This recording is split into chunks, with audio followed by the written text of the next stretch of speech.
Assalamualaikum warahmatullahi wabarakatuh.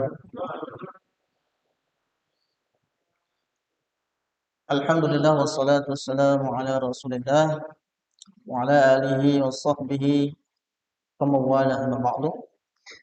Jemaah yang dirahmati Allah Subhanahu wa taala, hari ini kita akan lanjutkan sedikit lagi bahasan hadis ke-25 dan nanti akan langsung disambung ke hadis 26 ya, karena temanya itu sama, bahasan terkait tentang urgensi atau ahamiyah as-shadaqah. Kita bahas kemarin terkait dengan al-amru bil ma'ruf wan nahyu 'anil munkar shadaqah.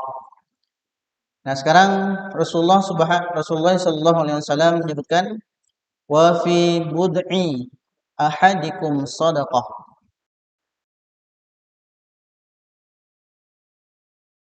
Atau nanti diterjemahkan dengan jima, itu juga terdapat sedekah. Dalam hubungan suami istri itu di dalamnya terdapat sedekah kata Rasulullah SAW. Nah, dalam bahasa Arab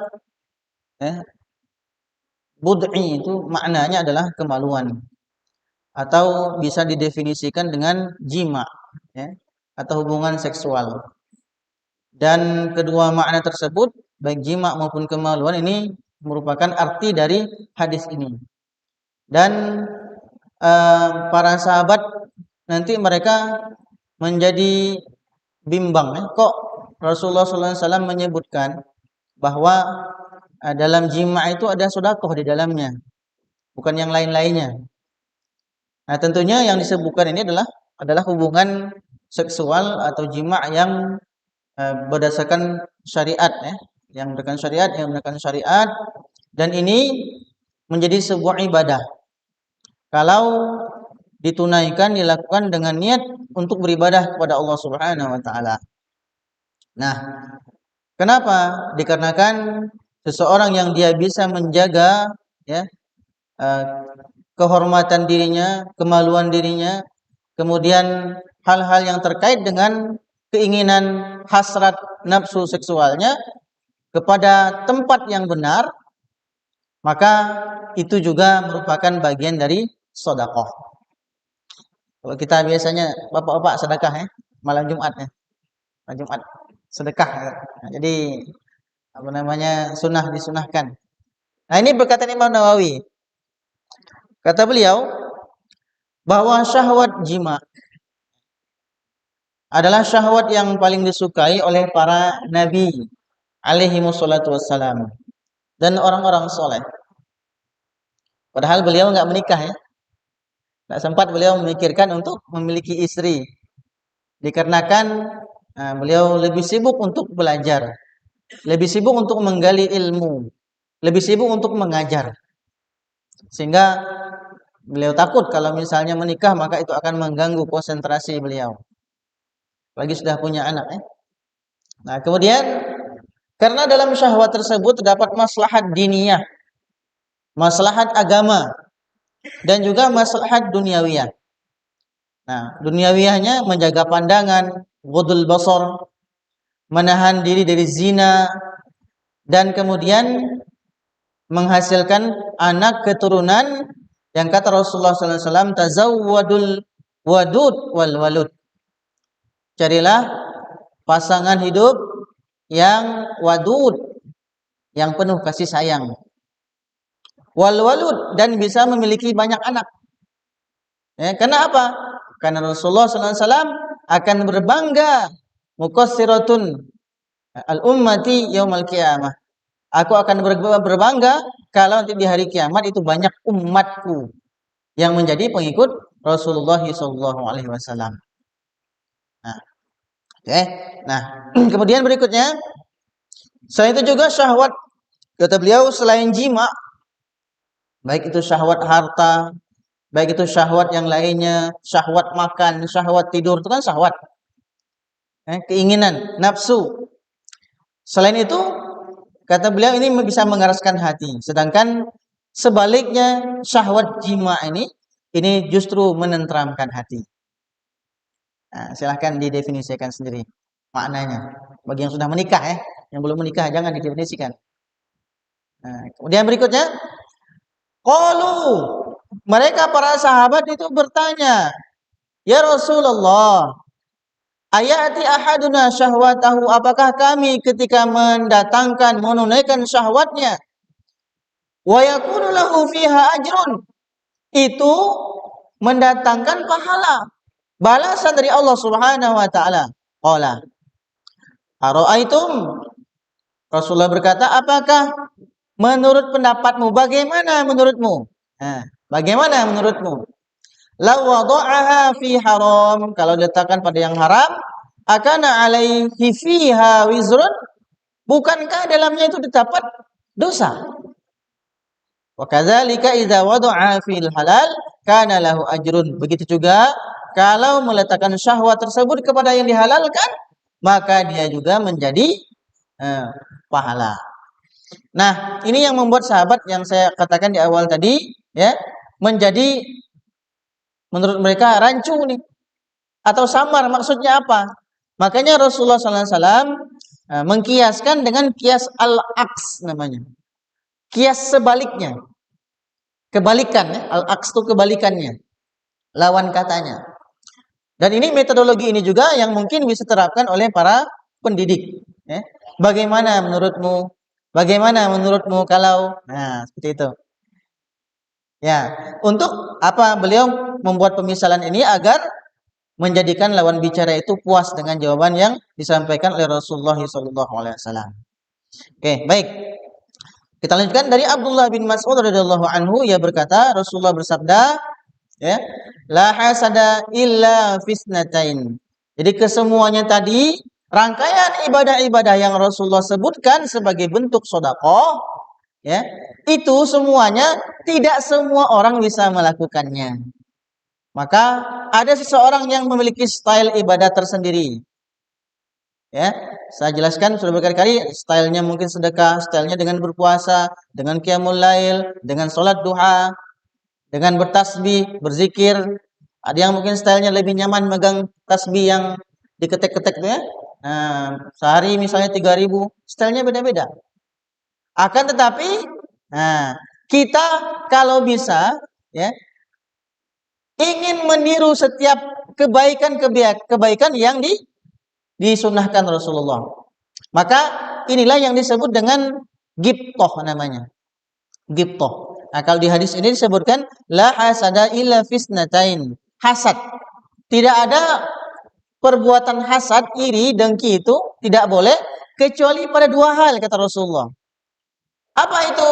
Ya, rajulun atahullahu malan. Seorang laki-laki, seorang manusia yang diberikan Allah Subhanahu wa taala karunia harta.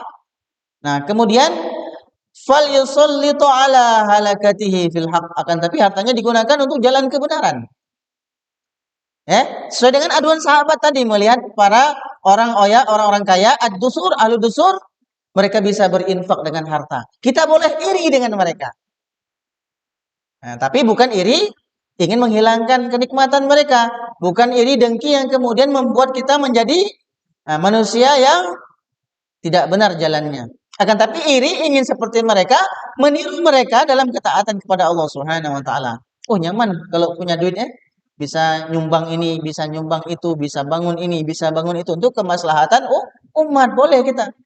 Oh, nyaman Pak itu banyak duit, bisa manggil orang dari luar, panggil syekh dari luar, pembicara dari luar. Kita boleh iri dengan itu. Nah, itu iri seperti ini. Kalau kita menginginkan harta yang seperti dia untuk kebaikan, namanya bukan hasad, tapi ghibthah. Yang kedua, rajulun atahullahu al-hikmah. Dan seorang laki-laki yang Allah Subhanahu wa taala berikan dia hikmah. Hikmah itu bisa Al-Quran, bisa As-Sunnah, bisa ilmu, bisa mungkin thariqah. Dia memiliki cara bagaimana bisa menyampaikan agar mengena di hati orang lain. Nah, kalau menyampaikan sesuatu tuh orang gitu nerima gitu. Hikmah. Ya. Nah, kita bisa boleh iri dengan orang itu. Atau orang yang memiliki hafalan Quran yang banyak, orang yang memiliki suara yang merdu dengan Quran yang dia miliki, dia kemudian menjadi imam, kemudian berikan nasihat untuk orang lain, kita boleh iri dengan orang ini. Wa huwa yaqdi biha wa yu'allimuha. Dengan hikmah yang dia miliki, dia kemudian bisa menggunakannya untuk mengajarkannya kepada orang lain. Nah, Rasulullah SAW sabda dalam penutup hadis ini kita bahas al-jannatu aqrabu ila ahadikum min syiraqi na'lihi. Surga itu sebenarnya jamaah sekalian itu dekat, lebih dekat dengan kita itu seperti tali sendal. Artinya apa? Kebaikan peluang surga itu banyak bisa kita lakukan. Nanti kita akan lanjutkan di hadis berikutnya tentang lanjutan dari hadis ini yang masih membahas terkait dengan sedekah. Ya. Wan naru mislu zalik. Dan sebaliknya, neraka juga itu sama seperti tali sendal kita saking dekatnya. Jadi antara keduanya ini akan terus berperang dalam hidup kita. Dia akan terus berkompetisi, dia akan terus berlawanan satu dengan yang lainnya. Di satu sisi, nah kita dipermudahkan untuk melakukan amal soleh, dan di sisi yang lain, setan tidak akan pernah tinggal diam. Maka kita juga akan diberikan kelonggaran, kemudahan dalam melakukan kemaksiatan kepada Allah Subhanahu wa taala. Nah, maka kita akan lanjutkan di hadis berikutnya. Di hadis yang ke-26. Hadisnya terkait dengan bersedekah juga. Nah, kami ambil tema dengan bersedekah sesuai kemampuan. Hadisnya an Abi Hurairah radhiyallahu anhu qala, dari Abu Hurairah beliau berkata, qala Rasulullah sallallahu alaihi wasallam. Rasulullah bersabda, kullu sulama minan nasi alaihi sadaqah. Ini pernah saya sampaikan di pertemuan yang lalu kilasannya. Setiap persendian kita itu di dalamnya itu harus disedekahkan. Kulla yaumin tatlu'u fihi syams, itu harus setiap hari. Itu harus dilaksanakan sedekah itu setiap hari. Mulai dari terbit matahari sampai nanti dalam keseharian setiap hari. Mulai dari terbitnya matahari, kita berpagi hari. Ta'dilu bainal isnaini shadaqah. Apa saja itu? Di antaranya kita bisa berbuat adil antara dua orang, itu adalah sedekah. Nanti kita jelaskan. Wa tu'inur rajula fi dabatihi, dan menolong seseorang menaikkan di atas hewan tunggangan mereka, fatahmilhu 'alaiha, atau ngangkat barangnya, atau ngangkat nolong orang, ngangkat orangnya, au tarfa'u lahu 'alaiha mata'ahu, atau ngangkatkan barangnya, itu juga bagian dari sedekah. Wal kalimatu thayyibatu shadaqah, dan perkataan yang baik itu adalah sedekah. Wa bi kulli khutwatin tamshiha ila sholati shadaqatun, dan setiap langkah yang kita langkahkan menuju salat, menuju masjid, itu adalah sedekah. Wa tumitul adza anit thariq sedekah, dan juga menghilangkan gangguan di jalanan, itu adalah sedekah. Sebenarnya dari hadis ini kalau kita terjemahkan, kita pahami makna secara bahasa saja sudah bisa dipahami garis besarnya. Dan hadis ini sebenarnya isinya adalah merupakan bagian dari lanjutan, kita katakan lanjutan dari hadis yang ke-25. Nah, hadzal hadis hadisun azim. Ini ada dalam kitab Jawahir al-Lu'lu'ah, Lu'lu'iyah, Syarh Arba'in An-Nawawiyah, dari Syarah Arba'in. Hadzal hadisu hadisun azim. Ini adalah hadis yang sangat mulia. Wa qa'idatun min qawaidid dinil hanif. Dan di dalamnya terdapat kaidah agama yang lurus.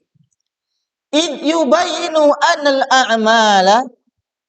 Di dalam hadis ini menjelaskan bahwa perbuatan a'mal sholihah, perbuatan-perbuatan baik itu la taqtasiru 'alal insani nafsih.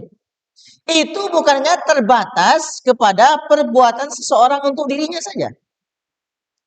Akan tetapi bal kullu amalin fihi, akan tetapi setiap perbuatan yang mana di dalamnya nushun linnas, mengajak kepada kebaikan, menyuruh kepada kebaikan, islah, perbaikan-perbaikan, atau yang kita anggap sebagai sebuah perbuatan baik, fihi ajrun, di dalamnya tentu ada balasan dan ganjaran.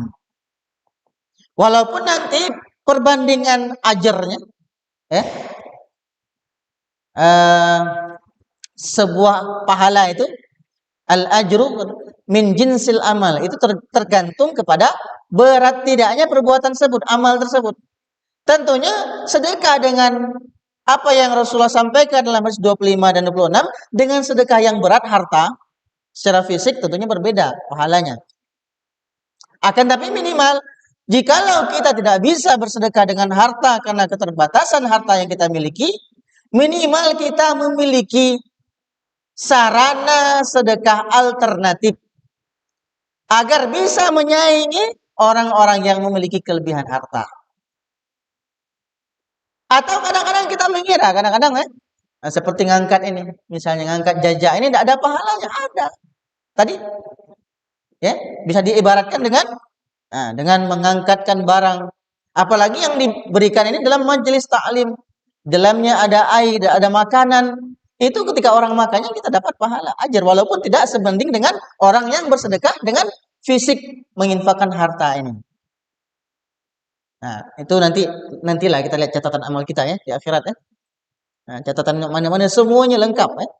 Nah, bisa ngangkatin punya orang ini kan kalau kita ngitung dengan hadis ini ya, ngangkatin orang, bisa nyingkirkan batu di jalanan. Nah, kita bahaslah Nah, kandungan hadis hikmahnya yang pertama, masyaallah muslimin rahimakumullah, bahwa kita ini wajib bersyukur terhadap nikmat yang Allah berikan kepada kita.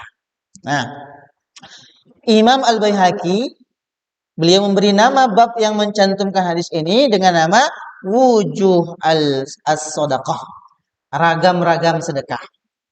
Nah, Imam Nawawi beliau juga menamai dengan nama bab sebagai berikut: babu bayani annal isma sadaqati yaqa'u ala kulli naw'in minal ma'ruf. Bahwa kata sedekah itu ini sebenarnya bisa dikategorikan untuk semua jenis perbuatan baik. Nah, jadi amal-amal yang kita kira kecil, ternyata di akhirat kelak sedekah. Nah, kita nggak tahu. Nah, di dalam hadis ini bahwa setiap anak Adam wajib menunaikan hak nikmat persendian tulang belulangnya yang dia telah nikmati dengan bersedekah. Nah, kemarin sudah kita sampaikan di pertemuan sebelumnya.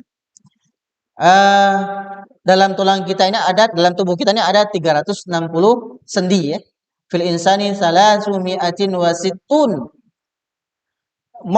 mafsilan. Ada 360 sendi, itu kata Rasulullah SAW dalam hadis beliau. Nah, setiap sendi ini ada yang mengatakan bahwa wajib kita mensedekahi.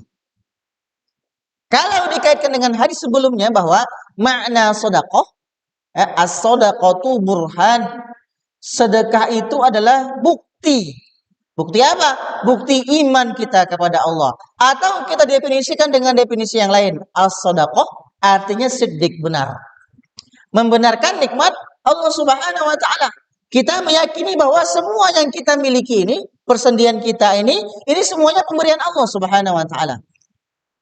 Dan saya sebutkan di pertemuan yang lalu bahwa satu saja sendi kita yang bermasalah, tidak bisa dibengkokkan, tidak nyelu, nyeri, salah bantal. Saya beberapa hari yang lalu itu 3 hari kurang lebih itu di kaki ya, di kaki ini nyelu. Ketika mau duduk antara 2 sujud, aduh nyelu, itu menderita sekali. Kadang itu lupa kita syukuri. Makanya ya, bisa dikatakan, dan saya lebih mengambil pendapat bahwa kita wajib bersyukur setiap harinya dengan semua sendi yang Allah berikan kepada kita ini. wajib. Tapi kadang-kadang luput dari rasa syukur kita. Nah, kita lihat pun, alhamdulillah hari ini dapat makan ini, alhamdulillah hari ini dapat rezeki sekian, alhamdulillah. Nah, lupa bahwa kita makan itu kita makannya pakai sendi. Makan, nyuap ah. Coba sakit di sini, tidak dapat bergerak, tidak dapat makan, ya kan? Atau tidak dapat nunduk, atau inilah nih, konslet nih, sendi yang di sini, dahang. Tidak dapat ngempak, coba, tidak bisa menggigit, tidak bisa mengunyah. Betapa menderitanya kita, ya kan? Nah, tapi itu kita lupa. Nah, jadi saya lebih cenderung mengambil pendapat yang mewajibkan kita wajib bersedekah setiap harinya, atau membenarkan nikmat Allah tersebut. Dan konsekuensinya adalah bahwa, ya, dengan wajibnya kita bersyukur atas nikmat Allah terhadap sendi kita, maka, ya, kemudian kita harus, kita lanjutkan, bahwa yang kita syukur itu boleh dengan mengucapkan penggantinya dengan bersyukur pada Allah, alhamdulillahirabbil alamin. Nah, kalau kita mau tukar, kita tukar misalnya setiap hari harus 360 kali. Misalnya, alhamdulillah, alhamdulillah, alhamdulillah, alhamdulillah 360 kali. Kalau mau ditukar, bersyukur dengan cara seperti itu. Nah, menggantinya dengan tasbih. Nah, atau dengan cara yang lain, sebagaimana yang disampaikan Rasulullah, bahwa di setiap 360 sendi itu, wa yujzi'u ala dzalika raka'ataini yarka'huma minad duha. Diganti dengan salat duha saja, 2 rakaat. Itu sudah mewakili rasa syukur kita terhadap 360 sendi yang kita miliki. Sedikit sekali dari hambaku yang